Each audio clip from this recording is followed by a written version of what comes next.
আসসালামু আলাইকুম viewers, welcome back to my channel Samira সানজানায়। আবারও নতুন একটা রেসিপি নিয়ে আপনাদের মাঝে চলে আসলাম। আজ আমি আপনাদেরকে রেস্টুরেন্ট স্টাইলে চিকেন ভেজিটেবলস রেসিপিটা তৈরি করে দেখাবো। আমরা কিন্তু এই চাইনিজ রেসিপিগুলো বেশিরভাগ রেস্টুরেন্টেই খেয়ে থাকি এবং কি হুটহাট আমাদের খেতে ইচ্ছা করে, তো হুটহাট তো আর রেস্টুরেন্টে যাওয়া যায় না। তো আমরা যদি চাই তাহলে ঘরেই কিন্তু রেস্টুরেন্ট স্টাইলে খুবই সহজভাবেই ভীষণ মজাদার চাইনিজ ভেজিটেবলস রেসিপিটা তৈরি করতে পারি। তো চলুন দেখে নেওয়া যাক এই মজাদার চিকেন ভেজিটেবলস রেসিপিটা কিভাবে তৈরি করতে হয়।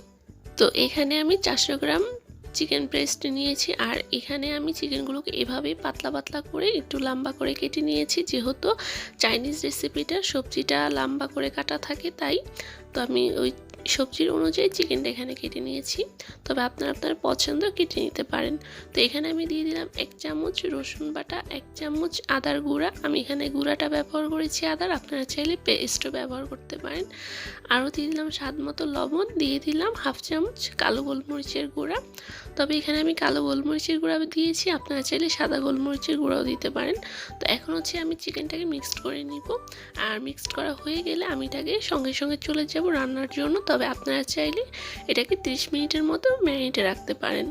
তো চুলায় আমি একটা ননস্টিকি ফ্রাই প্যান বসিয়ে দিয়েছি, আর এর মধ্যে আমি দিয়ে দিলাম 100 গ্রাম বাটার। আর যে পর্যায়ে বাটারটা গলে আসবে, তারপরে এখানে আমি দিয়ে দিতেছি 2 টেবিল চামচ রসুন কুচি। চাইনিজ খাবার যে কোনো রেসিপিতে এখানে কিন্তু রসুনটা আগে অ্যাড করা হয়, তাই আমি এখানে 2 টেবিল চামচ রসুন কুচি দিয়ে দিলাম। আর রসুন কুচিটা যে পর্যায়ে হালকা একটু ব্রাউন কালার এসে যাবে, তখন আমি এখানে ম্যারিনেট করা চিকেনগুলো দিয়ে দিব।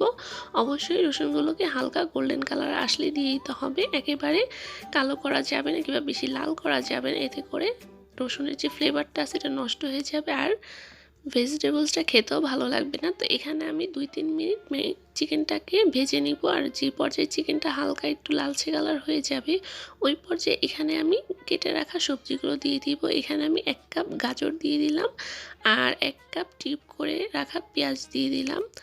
আরও দিয়ে দিলাম এখানে আমি 1/2 কাপ ফ্রোজেন মটরশুঁটি। তবে এখানে আমি সবজিগুলো আমার পছন্দ মতো অ্যাড করতেছি, আপনারা আপনাদের পছন্দ মতো সবজি দিয়ে নিতে পারেন। তো এটাকে হচ্ছে এখন আমি ঢাকনা দিয়ে 2-1 মিনিটের মতো রেস্টে রেখে দিব। আর চুলার আঁচটা কিন্তু এই পর্যায়ে হাই হিটে আছে, কারণ চাইনিজ যে কোনো খাবারই হাই হিটে রান্না করা হয়, তবে অবশ্যই চুলার ফ্লেমটা হাই হিটে রাখবেন আপনারা। তো এখন এর মধ্যে আমি 2-1 মিনিট রেস্টে রাখার পরে এর মধ্যে আমি পানি দিয়ে দিলাম 1.5 কাপের মতো পরিমাণ মতো আর কি, কারণ এইসব ভেজিটেবলস রেসিপিতে বেশি পানি অ্যাড করা যায় না। তো এটাকে এখন আমি আবারও ঢাকনা দিয়ে রেখে দিলাম। তো ফিরে আসছি বলক আসার পরে, আর বলক আসার পরে আমি 2-3 মিনিট পর চলে আসলাম।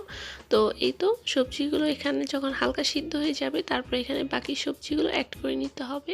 তো এখানে আমি আরও 1 কাপ দিয়ে দিলাম ব্রোকলি, আরও দিয়ে দিলাম 1 কাপ সবুজ রঙের ক্যাপসিকাম। তবে এখানে আমি সবুজ রঙের ক্যাপসিকাম দিয়েছি, আপনারা চাইলে এখানে লাল কিংবা হলুদ আরও ক্যাপসিকাম দিতে পারেন, এটা সম্পূর্ণ আপনাদের পছন্দের উপর নির্ভর করে। তো এখন এখানে আমি সবগুলো সবজি অ্যাড করে দিয়ে দেওয়ার পরে এটাকে আমি আবারও 4-5 মিনিটের মতো ঢাকনা দিয়ে রেখে দিব হাই হিটে। তবে এটাকে বেশিক্ষণ ঢাকনা দিয়ে রাখবেন না, এতে করে সবজির কালারটা চেঞ্জ হয়ে যাবে। যতটুকু পারেন ঢাকনা সরিয়ে রান্না করে নিতে হবে। আর এই চাইনিজ ভেজিটেবলস রেসিপিগুলো কিন্তু পুরোপুরি সিদ্ধ করে না, যেমন আমাদের বাঙালি যে খাবারগুলো আছে আমরা পুরোপুরি সিদ্ধ করি, এরকম না।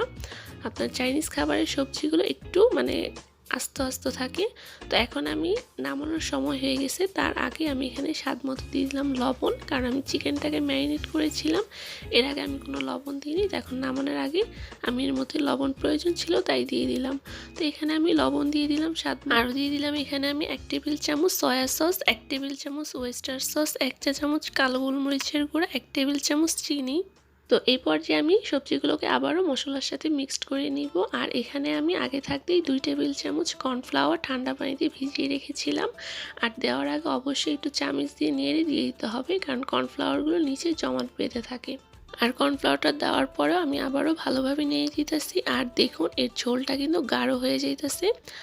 তো এখন আমি এটাকে চুলা থেকে নামিয়ে নিব। আর চুলার আঁচটা কিন্তু ফার্স্ট থেকে লাস্ট পর্যন্ত হাই হিটে ছিল। আর আমি এখন এর কনসিস্টেন্সিটা একটু আপনাকে দেখিয়ে দিতেছি, অর্থাৎ সবজির যে ঝোলটা আছে সবজির গায়ে গায়ে লেগে থাকবে। তো এই তো তৈরি হয়ে গেল আমার ভীষণ মজাদার একদম রেস্টুরেন্ট স্টাইলে চিকেন ভেজিটেবলস রেসিপি। আশা করি আমার আজকের এই সহজ রেসিপিটা আপনার কাছে ভালো লেগেছে। যদি ভালো লেগে থাকে তাহলে অবশ্যই লাইক কমেন্ট করে আমার পাশে থাকবেন। আর আমার রিকোয়েস্ট, আপনারা রেসিপিটা অবশ্যই বাসায় তৈরি করবেন। তো আজ এখানেই বিদায় নিচ্ছি। আল্লাহ।